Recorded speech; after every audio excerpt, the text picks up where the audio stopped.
اور مجھے خالص صرف عبادت کرنی ہوتی ہے وہ بھی ٹھیک نہیں کر پاتا. ساری زندگی اپنا محاسبہ، ساری زندگی اپنے گریبان میں دیکھا، ساری زندگی اپنے آپ کو پرکھا، اپنے آپ کو ٹٹولا. 62 سال عمر بیت گئی. حضرت حذیفہ بن یمان ایک صحابی تھے. میرے نبی کریم علیہ السلام نہ ان سے راز کی باتیں کرتے تھے. ہر بندے کا ہاضمہ ٹھیک نہیں ہوتا، سب سے راز کی بات نہیں کرنی چاہیے.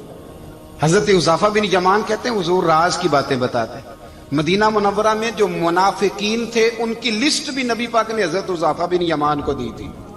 جب کوئی مشکوک آدمی مر جاتا نا تو صحابہ کہتے ہیں ہم دیکھتے اگر حضرت حذیفہ نے جنازہ پڑھا تو ہم بھی جنازہ پڑھ لیتے. نبی پاک نے بھی کچھ جنازے نہیں پڑھے. ترمذی میں ہے فرمایا عثمان سے جو بغض رکھے اس کا جنازہ نہیں پڑھیں گے. حضرت حذیفہ بن یمان اگر جنازہ پڑھتے تو لوگ پڑھتے، وہ نہ پڑھتے تو لوگ جنازہ نہ پڑھتے. حضرت حذیفہ بن یمان کہتے ہیں جناب عمر فاروق کی خلافت کے آخری ایام تھے، کچھ دنوں کے بعد وہ شہید ہو گئے. فرماتے آدھی رات کا وقت تھا، میں گھر میں سویا تھا بڑا بے فکر، اچانک میرے دروازے پہ دستک ہوئی، میں گھبرا کے اٹھا. اتنی رات کو کون آیا؟ کہتے ہیں قربان جاؤں دروازے پہ گیا تو امیر المومنین فاروق اعظم دروازے پہ. میں نے کہا عمر کوئی حکم تھا تو مجھے بلا لیتے. کہنے لگے میں نا امیر بن کے نہیں آیا، تیرا ویر بن کے آیا ہوں. امیر المومنین کی حیثیت سے سرکاری کام سے بلاتا تو وہاں بلاتا، مجھے ایک ذاتی کام پڑ گیا. کہتے میں نے عمر کو گھر کی اندر بلا کے چارپائی پہ بٹھایا. میں نے کہا حضور میں غریب آدمی ہوں، میں کیا آپ کے کام آ سکتا ہوں؟ تو کہتے ہیں انہوں نے نا مجھے ساتھ بٹھا لیا، پھر میرا ہاتھ پکڑ لیا.